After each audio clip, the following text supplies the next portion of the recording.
Welcome to the Alive and Kicking podcast. I'm your host, Kay Eck, and this is where we talk to ordinary people about their extraordinary lives.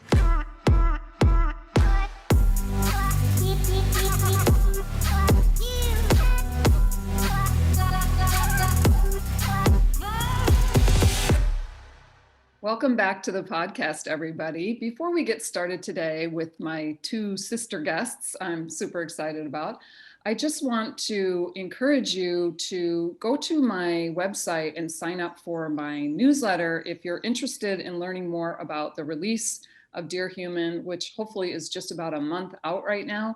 I'm going to be doing some online events. I'm going to be doing some promotions. I'm going to be doing some in-person events. So if you're interested in getting that news along with little messages every now and then from me, please go to the website, kayak.com, and sign up.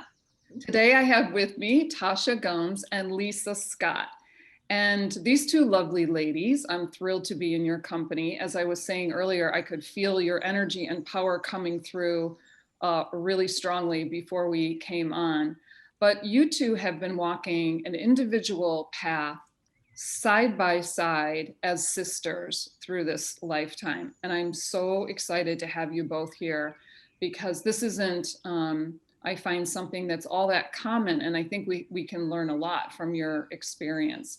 So this is the first time I've interviewed two people at once. So so it's new for me, which is always exciting. And welcome, welcome, welcome. Thank you. Yes, thank you, Kay. I'm excited. Okay, so let's dive in. So tell me about your childhood and your sisterhood. I'm mostly interested in knowing like how your two paths have been woven together in this lifetime. Natasha, would you like to go first, or? You're the older sister, so. Oh, okay. Age before beauty. Okay, so I would say, we are 6 years apart. So with that, when we were growing up, I was very used to being an only child. So that was an adjustment when my sister came along. And we certainly had our fair share of, our sibling squabbles as we were growing.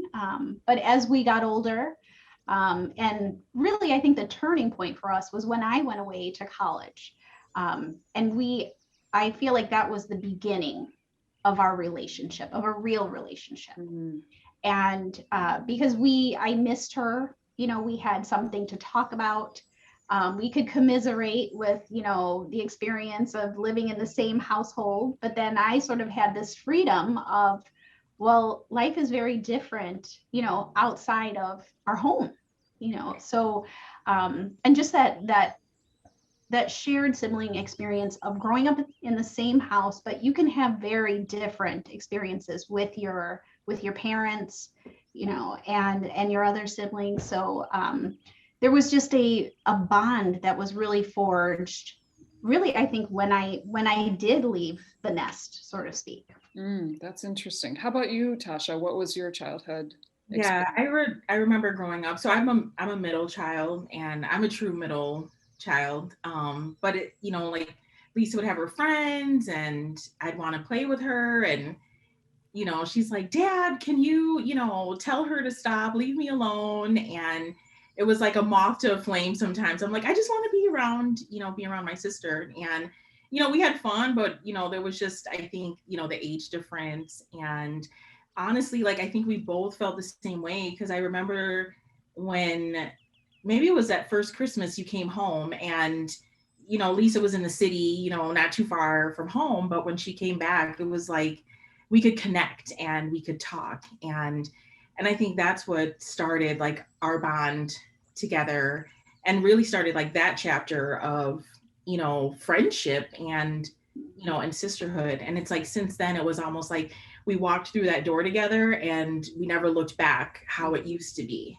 Wow. In fact, it gets stronger and stronger as we've gotten older as well. Wow, that's beautiful. So what was your childhood like? I would say well, first of all, our parents are immigrants. So we we're from my mom and dad, our mom and dad are from South America. I was born there in South America as well. So my sister, she's the American because she was born here. We were super westernized, but there was, we had foreign parents. I'll say that.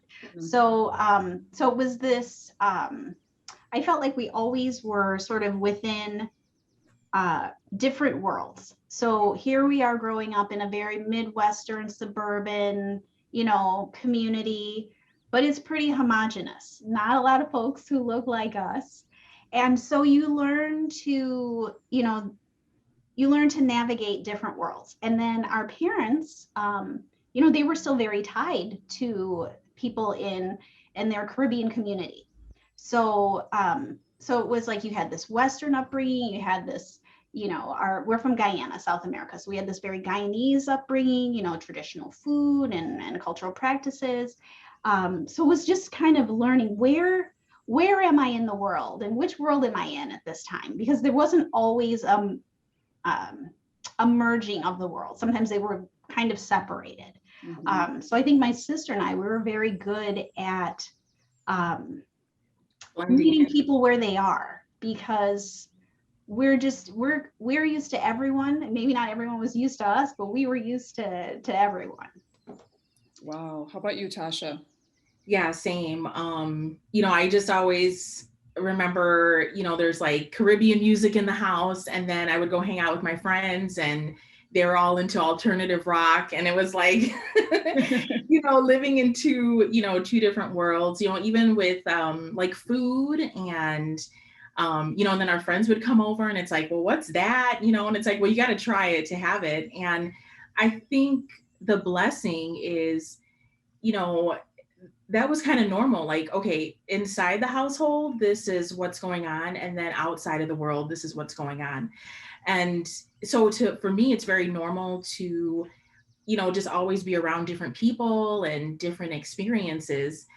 Whereas like someone who hasn't had that experience, they have like wobbly legs almost. So it was different, I think our parents, they definitely worked a lot. They came here and for the American dream. And even to this day, it's like, are you at work? Are you going to work? It was like work, work. And, sometimes that was a little challenging, if they were almost a little too busy, but they were trying to take care of us.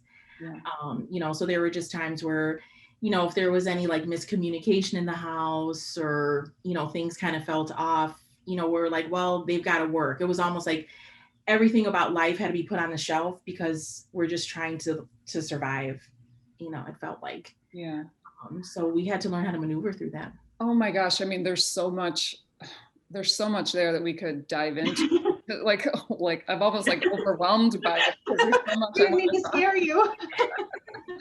It's funny that I grew up in the Midwest, a small Midwestern suburb too. And my, experience was that homogenous atmosphere. And although we had, a few people of color, there weren't very many. And it was hard to it was hard to break into those groups or whatever. But my children had somewhat of a different experience because we lived in a community that was, it was the hometown of World Relief.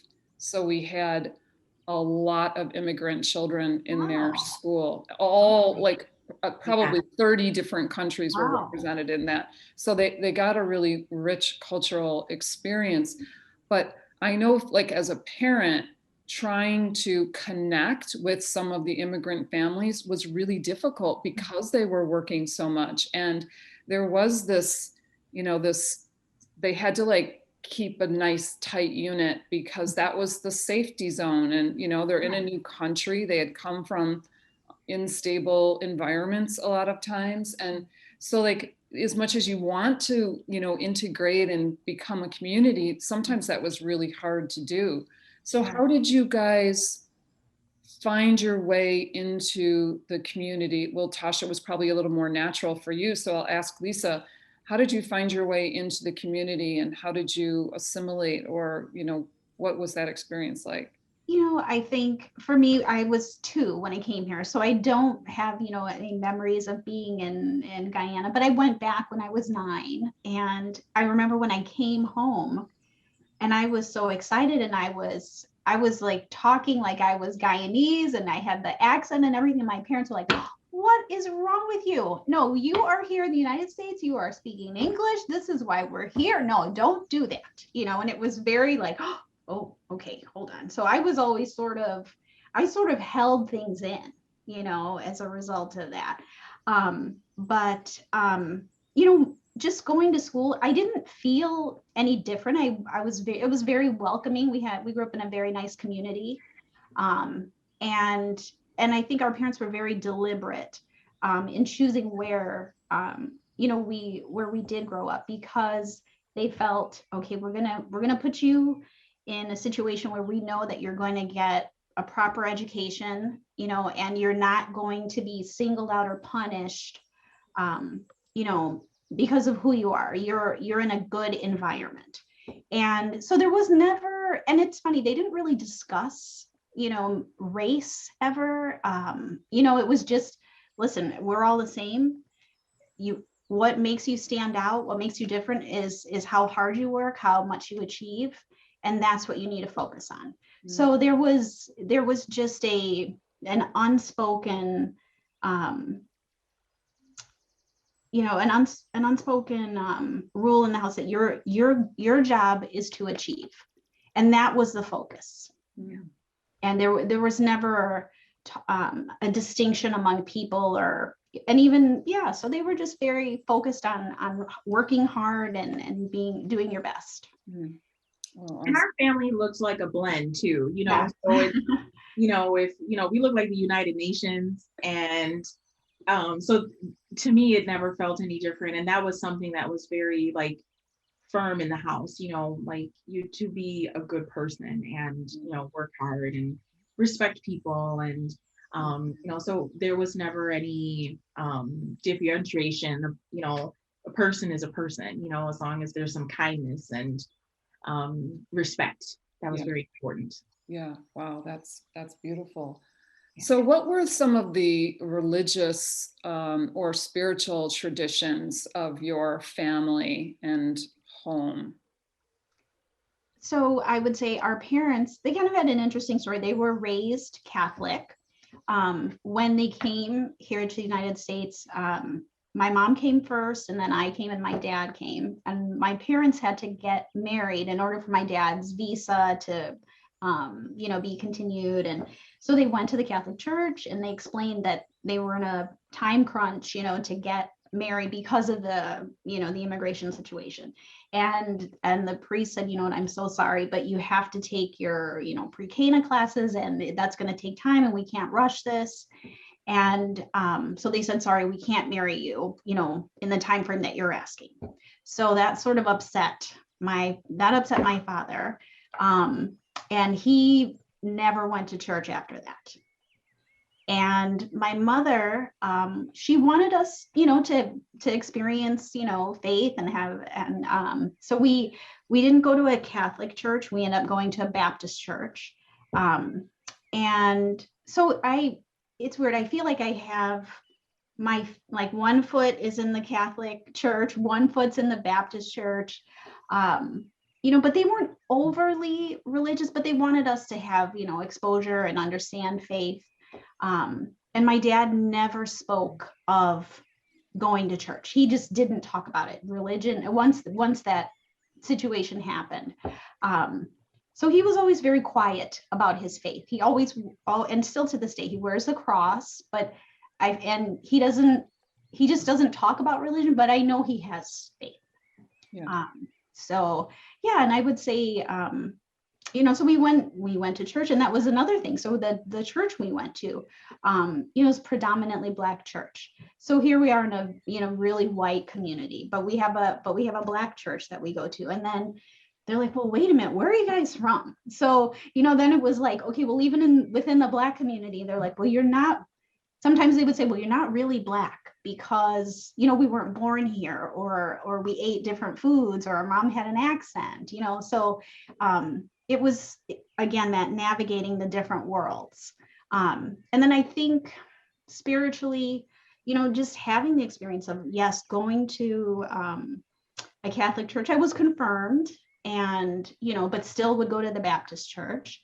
And then, just meeting different people, going off to college, that just sort of opened the door spiritually, because then everybody from all different walks and faiths came together. So I never felt like I had to pick one or the other. I just felt like it's like a buffet. To me, spirituality is like a buffet. You don't have to pick. There's not one path, or So that, I would say, that was my experience with it. Mm.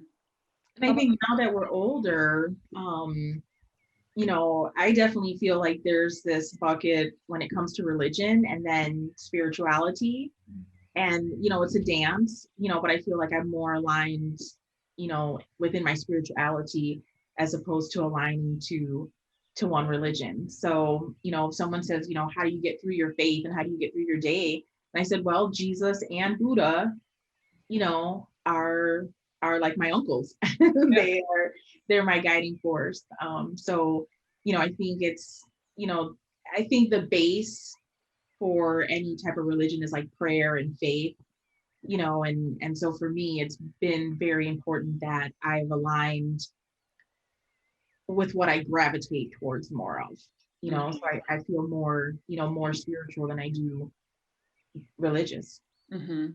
I love the way you both have like a really fluid relationship with spirituality, and really it sounds like with life in general, which is such a gift that your upbringing offered you, like it or not, like take it or leave it. But I also really relate to your dad's experience, because I feel that I felt a similar brokenheartedness over the rejection of something that you're so devoted to, and to realize that you're not welcome within that, within the parameters of that, is a particular type of heartbreak that is, for your dad, it sounds like it was almost unspeakably difficult. Exactly. Yes. And for me, it was like the break that I needed. It was like the lightning bolt, you could say, that turned me dramatically in the opposite direction. And I spent a little bit of time, being lost between those two worlds, but eventually, found my way to spirituality. And it sounds like that was a little bit more natural for both of you. And I thank God for that experience, because the other one was not that great. Absolutely. And I think there are many paths, but I think what's nice about spirituality is you can come in it from any angle. I think if you get kind of confined to, one religion versus the other, and depending on how strict you are with that, it can be limiting. I think it can limit your perspective. So I feel like spirituality just completely opens the door.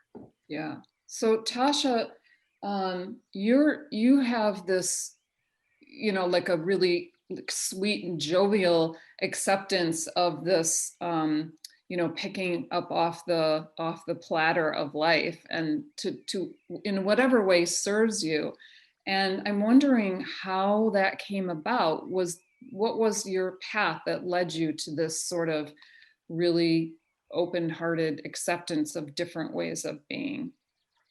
Yeah, I think if like Thich Nhat Hanh, who says no lotus, no mud, so there's been some muddy moments in my life. And I think, like how Lisa said with the path, you can choose, is this, am I going to grow from what has happened to me? I'm a single parent. Lisa, I got a great brother-in-law. So, and a niece and nephew. But for me, it was, I think, just a few experiences with, like growing up in the household there, the communication wasn't good between our parents. We could kind of see some, pretty rough moments with fighting, and that kind of blocked me from speaking. I just always could feel it, but could never speak it. And as I got older and, I had a relationship and then that failed and I had another relationship and I'm like, you know what, I think some of the patterns I saw growing up, I was taking it into my adulthood. And part of me subconsciously was like, something's not right here, and I just was, I love to read, I love to learn.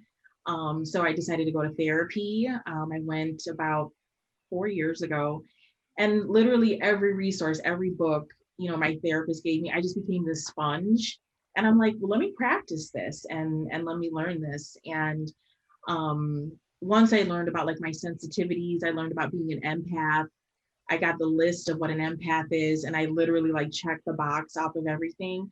And it opened me up, and I feel like I'm more aligned with who I really am. And I'll be 41 next month, and it's like I haven't felt this happy in a really long time. And I think when you can share your pain and share with what's happened, it allows other people to share their story. And so I think I'm just in this realm of empowerment, and just, and I feel like the more I expand, I meet people that are also expanding as well. So I'm very alert with my circle and who I like to be around, but then the universe also brings people into my life because I'm open as well. Yeah. Oh my gosh. Yes, I can relate to that too. So, can you talk a little bit about some of those? Because what you're talking about is like being vulnerable to those challenges in your life that change you. Can you talk a little bit about maybe a significant one that you were able to like either changed your path or helped you to step onto the spiritual path? Oh goodness. Probably got a few here. One of the things that Lisa and I both experienced in the household was my mother, she had a gambling addiction. Mm. And we had to learn to live with an addict. So that was tough. That was really hard because it's like here in the physical body, like you're our mom, but like inside, and I think because Lisa and I are just very like understanding people, and we take the time to be like, what's really going on here? We kind of just had to feel like, well, who's our mom, and what did mom go through, that those things happened, and led her to to gambling so much. So I just kind of felt that what I had to learn from that was, I think we get mirrors or people that show up in our life, and sometimes they come as our mom or a dad or a sibling or a friend, and paying attention to the lessons that kind of come along with it. So I'm a believer where it's like, sometimes I don't think people mean to hurt you, but if they're in a hurt energy field, that's all they can give you. So for me, it was kind of like, I didn't like how I felt. I didn't like how the situation felt, the energy in the room felt. And it's like, there has to be something more than this. And that was really exciting to uncover about myself. So now it's like, I just tell people, I can only give you so much because of the capacity. And, it's like all these new words that I have in my toolbox. It's once again hard to go back to what it used to be like and what it used to feel like. Yeah, that's such a formative experience that you went through, and I'm so intrigued by your focus on her and the challenges that led her to the state that she was in, rather than how it was affecting you. Was that something that you guys both also had to deal with? Because I think especially when you're empathic, you're feeling all of the trauma and Oh yeah. struggle and difficulty that your mother is going through, and you're also living through your own at the same time. And if you're young, you don't really know the difference between Right. the two. So how did you guys navigate that? I mean, I'll say for me, I know this is going to sound silly, but I say the television saved my life. I would never tell anybody don't watch TV. I grew up in the era of Oprah, and I watched her when I was a teenager. And so seeing other people telling their stories and getting help and seeing that, oh, there shouldn't be shame attached to sharing, and it has a purpose, it can be powerful. I feel like that saved me. So if there was, any therapist she had on, I watched, I read books, and I became very devoted to just learning. And I think as we both grew older, we learned, because I think there's so much packed into, when you call someone mom or dad, there's this image you have in your mind, and an ideal that they're supposed to live up to. And for me, I had to learn that this is a person first, and all people have problems, and everyone is flawed. And I think they were people just trying to do the best they could with the tools that they had. And so once I was able to kind of come to that realization, there was a lot of forgiveness, a lot of compassion, and then also there was healing that came with it, and I could learn to let go and not feel like, well, this is something I have to carry too, or something that I have to continue. So really just, yes, thank goodness people write books and go on TV and now host podcasts, and, because it is helpful. It is really, it's so therapeutic. So I couldn't agree with you more. I think there are millions of us who've been saved by Oprah and her guests. Yeah. I mean, I'll tell you, that's definitely. And even in my work,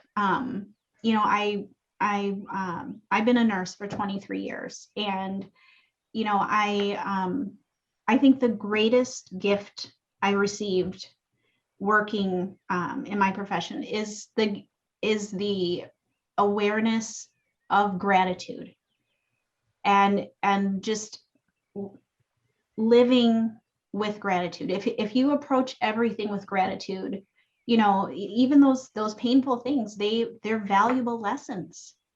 And so when someone is not well, if they're physically sick or emotionally not well, if you have gratitude, compassion, all of those things together, really, you can help solve so many problems. You can, and you can help other people on their path too. You can, be that positive influence on their journey as well.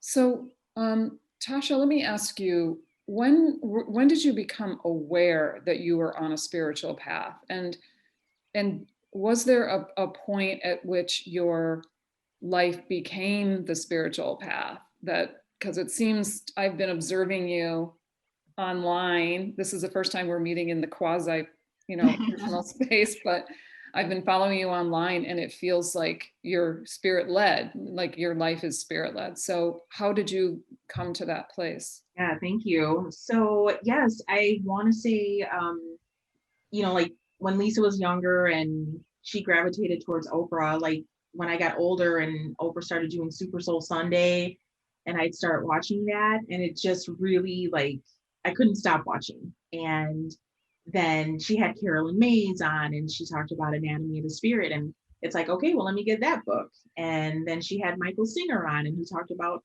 Untethered Soul. So I would say maybe the last like 6 or 7 years, I just, like, my heart would beat a certain way, or that voice inside me, like, let's keep watching, let's keep listening for this.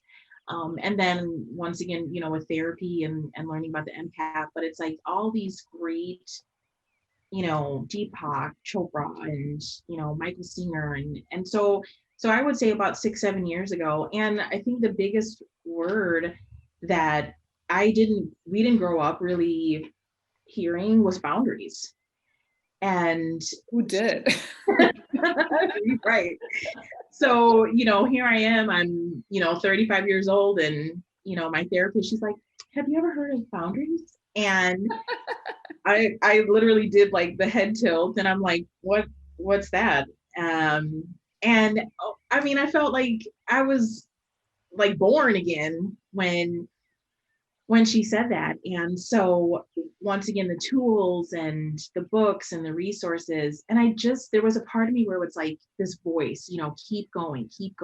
And, my intuition, my third eye, like, it's just so, I feel like I finally wear my cape, my superhero cape, how it should be, where I was, you know, wearing what was given to me as a kid, like, here, this, you deal with this, you put up with this is how it is. And now I'm like, oh, I can put some boundaries around this. No is a complete sentence. And something else that I used to do was rescue energy, where I thought, like, as much as I'm an empath, I was going about it the wrong way. And I'm like, oh, that's not how you love people. When you try to rescue people, it's really unhealthy. And, once I realized, like, the energy that I was giving to people, it was such a shift once I realized, the way that I was trying to help people. And now, where I'm at, it's like, once again, everyone has something going on or something happens, but it's the way I am there for that person. Whereas before, like, well, let me try to fix it. Let me try to do it. And once again, it's the language. There's just certain words or certain ways we don't know that we're doing something until it's, in your face. And then you're like, oh, Yeah. And it's the shift. Mm-hmm. It's the shift. So once that shifted, then everything else started to shift for me in my soul. I can so relate to that, because I've been running the rescuer program since I was a little kid.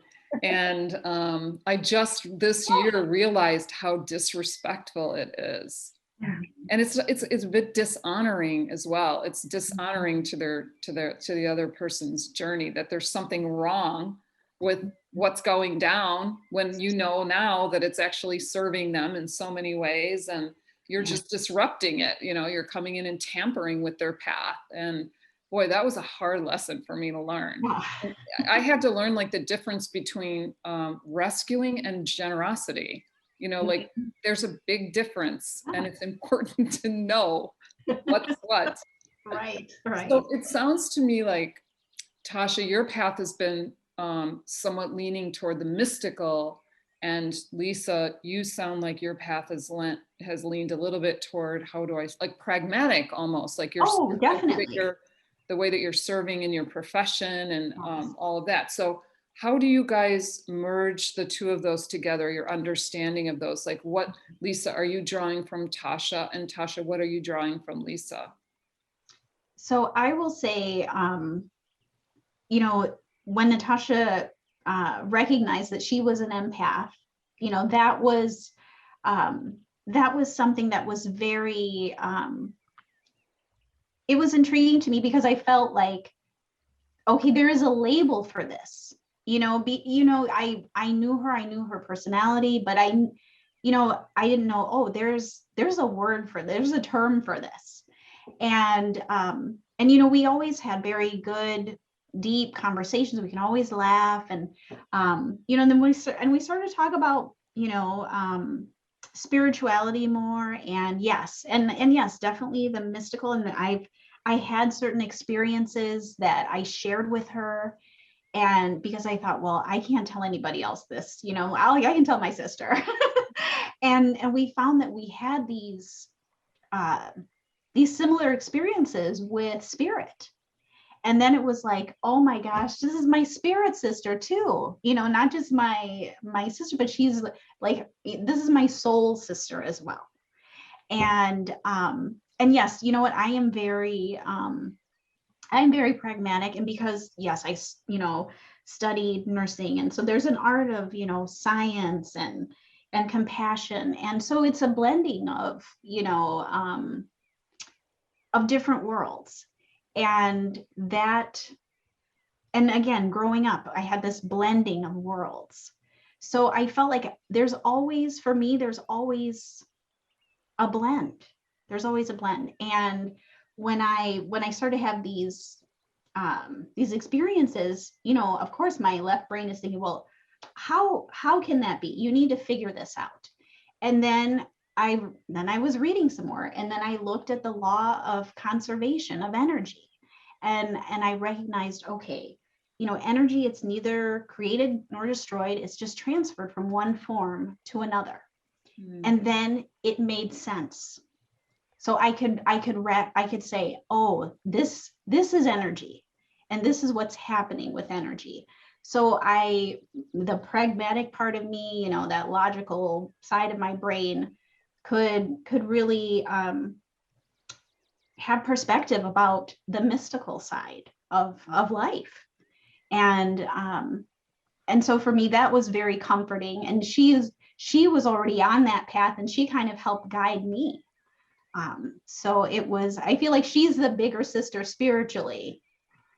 And I'm the bigger sister, I guess in the physical sense. Yeah. The practical stuff. Yeah. Yeah. How about you, Tasha? Oh my goodness. We just have such great yin yang, because I know, like before I had all this language with, being an empath and owning, my spirituality, it's like, Lisa, college, marriage, kids, I was like high school, party, little college, oh, let's party some more. I had a baby, but throughout it all, like, even though Lisa's life was going in this direction and mine was going in another, like we stayed on the same path together as sisters.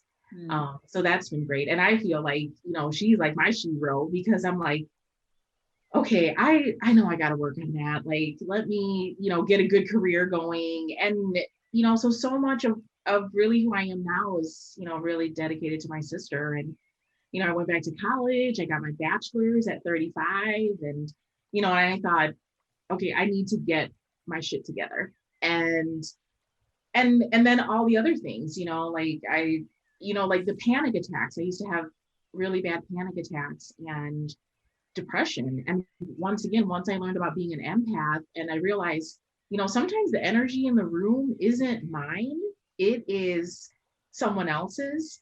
And that was such a game changer for me, that, even like on the phone or Zoom, or in a room, before I panic or get worked up, I check in with myself, is this me, or is this someone else? And, there's also a third sibling, our brother, Chris, and Chris is younger than us. So he's 10 years younger than me, and he's 16 years younger than Lisa, but Chris is autistic.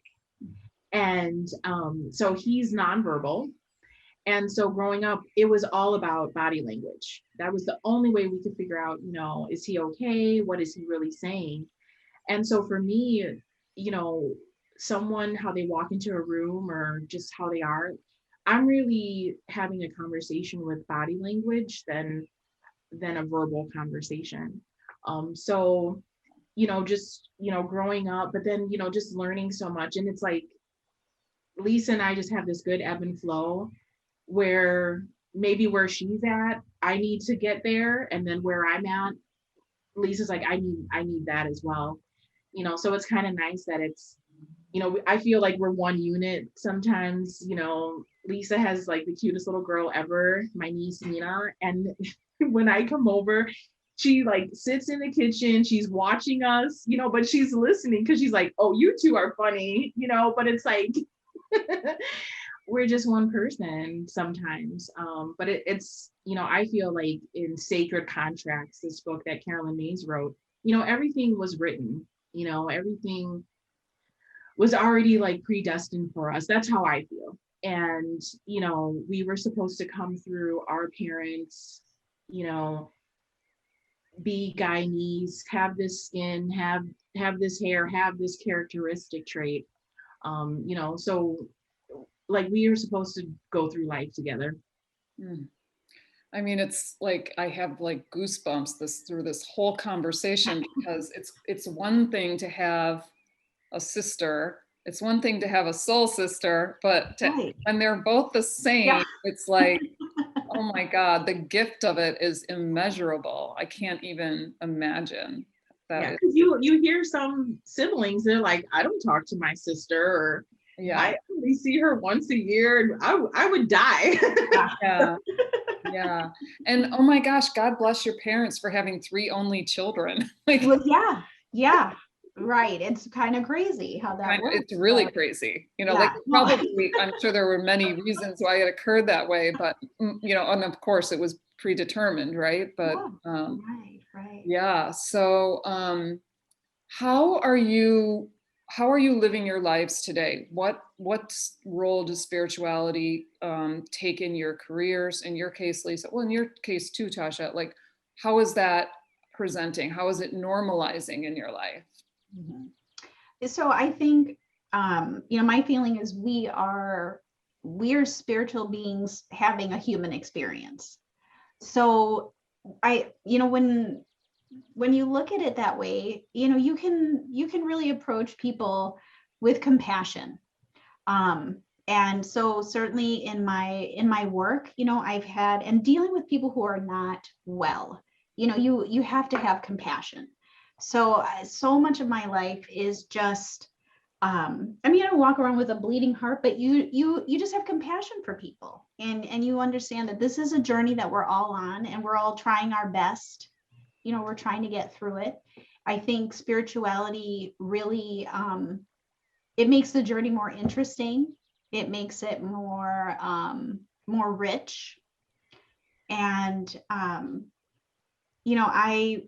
I'm just very thankful for all of the moments. I mean, whether they're, and we've all had tough moments and difficult things happen, but you know, but I've gotten through them, and I've been so blessed to have a sister to go through those things with, and someone to share those things with. So, um, I feel like we're just, we have to make the most of our time here and the journey, just enjoy the journey, and yeah, spirituality just makes that so much better. Yeah, I really recommend to everybody to find yourself a spiritual buddy if you can, Yeah. because when you're going through those challenges, it's so helpful to have somebody who's not in a challenge to Mhm. remind you of the lesson that will be gained at some point, even though when you're going through it, it's like you don't want to hear about any damn Right. lessons. Like, no, no, thank you. Like, I know that, if my one of my toughest things is the physical. Mm. So when something happens to me physically, I feel like my world has betrayed me and I cannot get the lesson from it. Like I need time. And if I don't have somebody to like listen and bounce things off of, it's just so much more difficult. Oh. Sure. So Tasha, what is the role of spirituality in your life right now? Oh my gosh, it's my husband, my best friend. It's hard to not start my day with it, and and end my day. And I think once again the toolbox, like when you tell people listen to your gut, or you know that voice inside you, or your intuition.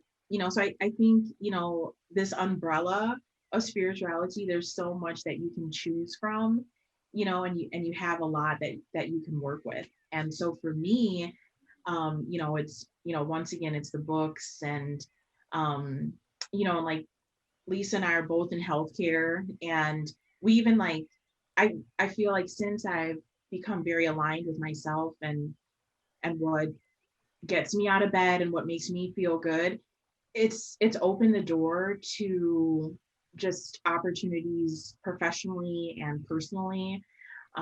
Even as an empath, and I work in like corporate America, I'm in the pharmaceutical industry. It's like I sometimes it's can be challenging, where there's these like stoic people and I'm a sensitive person. But yet when we all work together like on a team meeting, there's this vulnerability that shows up. And sometimes I feel like I know I prayed for this, and I did get it. So I think, people, it's like you got to do the work, you have to be accountable for it, but if you trust, the right people, the right opportunities, they're always there. But it's not like a movie where after 2 hours they're married and riding off in the sunset. It takes work. And so now that I look back, it's like, oh yeah, I've been doing this for a while now. But it's like I would never go back and change it. I needed to go through, some of those years that was challenging, to get to where I'm at. And I always say every brick somebody threw at me, I built a palace. So Oh, I love that. That's so beautiful. yeah. As you're speaking, I'm just being reminded that, I think what the spiritual life brings to you is it attunes you to the life that is lived beyond what you're seeing, and Oh yeah. and so that brings you into a place of richness and depth that just is not there if you're not attuned to it. And so it's like in some ways it makes life more challenging, but in other ways it makes it so much, in all the ways it makes it more rich and exciting, and at least that's my experience. I think it's a gift as well. Something that Lisa and I, we've been very fortunate, at least I feel with Spirit, that, sometimes it's like loved ones who have passed away, they will come to us and we give a message to some people we don't even know sometimes, and as like this soul sister, we talk about it like, oh my gosh, I was able to share this with someone, so for me, it's like,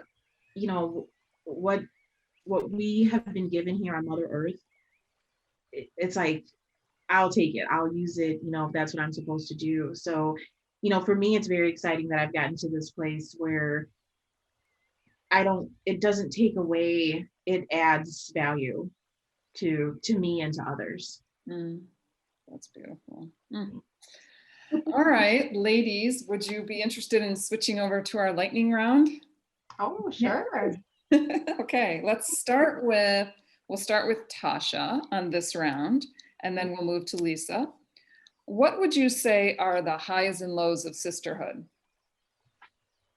Oh, goodness. So the highs are we can laugh and joke.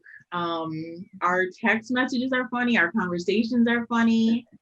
I think the lows, I am somebody that needs to process, even to this day. Like if there's something jarring, or it takes me a while to kind of process my feelings with it. And Lisa gives me the best advice like all the time. And sometimes if I'm like, oh, she's in my business, she knows what to tell me, and I just don't want to hear that right now. And she knows when I need my space. So, but then like if we don't talk for a day, which doesn't happen too often, she's like, where are you? And I know, I say, are you done thawing out? That's what I say. I am the ice queen. So she'll send me like, Elsa and Anna from Frozen. And I'm like, okay, yes, I'm icy right now. But, so that's the low. Like if I'm just kind of having a lull, she does respect my space, but deep down it's like, you better get back here, Oh, that's so cute. What about you, Lisa? Highs and lows? Oh gosh, highs, definitely. It's just you always have someone supporting you, and that has your back. And I joke, I say, this is my wife. I have a husband, but I have a wife too. And that, that's always amazing. And the lows, I think it's when it's maybe those moments where I kind of give tough love sometimes, and as Natasha said, she has to process. So sometimes she'll get quiet, and I'm like, oh, okay, I know I was probably a little too tough, or, she didn't appreciate the tough love yet. So I just have to back off, and I give her that space. And then, yes, I always text her, are you done thawing yet? And then we get back to, to things. So yeah, but it's such a gift to have a sister. Yeah, that's amazing. Okay, let's go with Lisa first this time. What movie could you watch over and over again? Oh gosh, Forrest Gump. I've only seen that once, and I haven't seen it since it came out. I mean, it's embarrassing, but I Okay, I'm going to watch it again. I might Yes, watch it tonight. please. Thank you. Yes. What about you, Tasha? The Color Purple.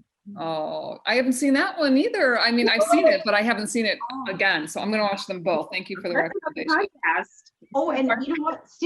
Watch Steel Magnolias. Okay, I Yes. haven't seen We that. both at all. love that one. Okay, Okay. gotcha. I have 3 recommendations now. That's awesome. That made my day. I'm Okay. always looking for recommendations. Oh, Okay. Tasha, what is your most acute sense? Oh my goodness. I think being an empath and picking up on body language, I call it my sixth sense. But it's, I mean, I could feel something happening before it happens. Yeah, that's And a blessing and a curse. It's a curse. Yeah, it's a blessing and a curse. And I feel like the antenna, like I tweaked it and now it's like, it's right where it needs to be. And yeah, so. What about you, Lisa? I would say I'm a great listener. I'm a very, very good listener. And our kind of going back to our mom, she talked all the time. And so I said I was a great listener from the get-go. And I think that makes me a good, as a clinician, it makes me a really good clinician because I pay attention and people can open up to me because they know I'm listening. Mm-hmm. So I would say that's my gift for Wow. sure. My special sense. Yeah. That's beautiful. Okay, so Tasha or Lisa, if you had to choose just one, which would serve you best, courage or tenacity? Oh wow. I would say tenacity. Why? Yeah. I don't like to give up. So yeah, and I think that can give you courage. Yeah, for sure. How about you, Tasha? Tenacity. It's hard for me to hear no. Like what? Say that again. We can't do this, or this can't be done. I'm someone that always says, "Where's the win-win?"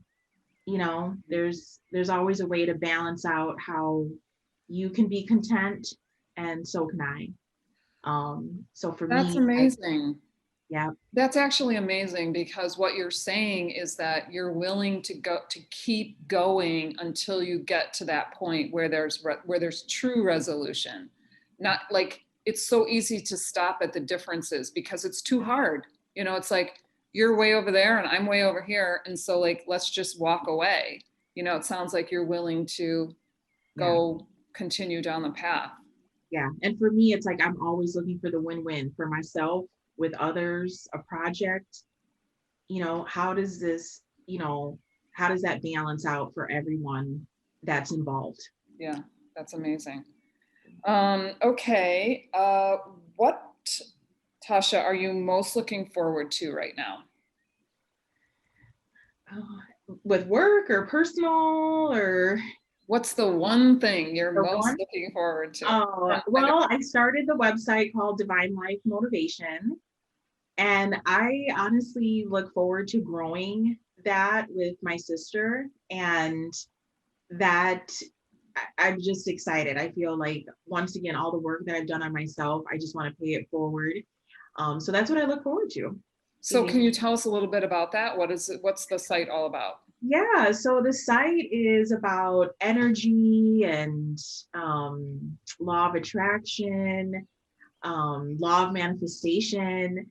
I feel like it's like this world where, people just need like a dose of feel good, that they can come there. And, I've listed like crystals and, things that are good for, your energy.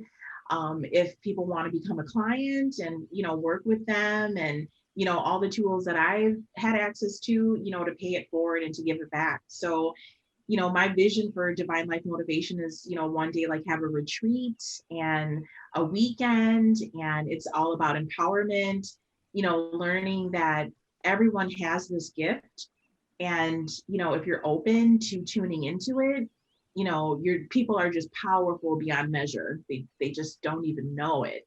And so to be a vessel to share that, that's my tenacity. You can do this, so that's my go-to right now.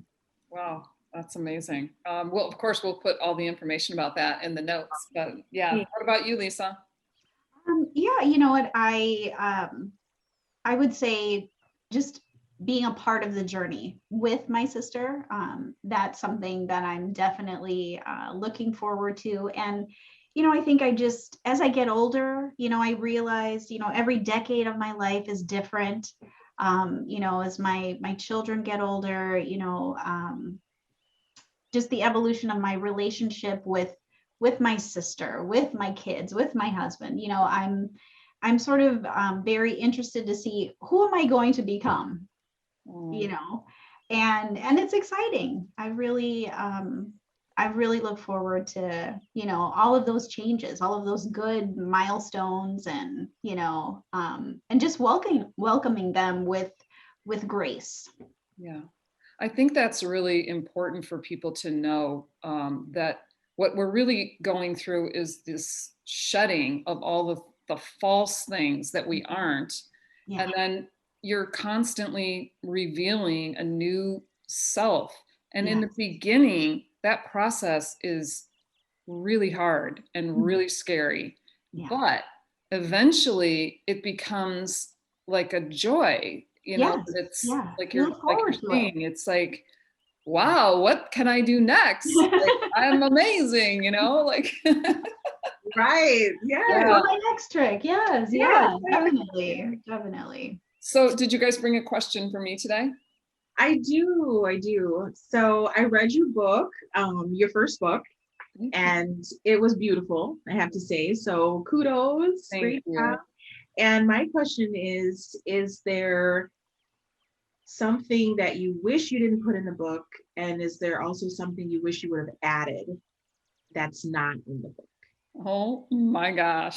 This could not be any more timely because I was just talking to somebody about that yesterday. So,